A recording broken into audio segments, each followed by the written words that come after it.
بسم اللہ الرحمن الرحیم۔ اصحاب کہف، یہ لوگ حضرت عیسیٰ علیہ السلام کے امتی تھے۔ یہ چند لوگ اپنے ایمان کی حفاظت کے لیے نکلے۔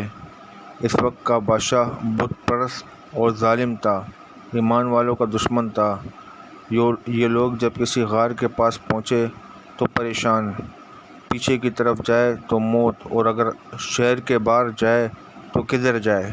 پھر اللہ پاک سے دعا کی اور غار میں جا کر سو گئے، اور 309 سال تک اللہ پاک نے ان کو سلایا رکھا اور اللہ نے ان کی حفاظت کی۔ وہ دعا یہ ہے: ربنا آتنا من لدنک رحمہ وہیئ لنا من امرنا رشدا۔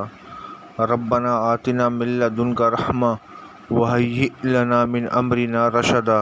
اے ہمارے پروردگار، ہم کو اپنے پاس سے رحمت کا سامان عطا فرمائیے اور ہمارے لیے اس کام میں کامیابی کا سامان مہیا کر دیجیے۔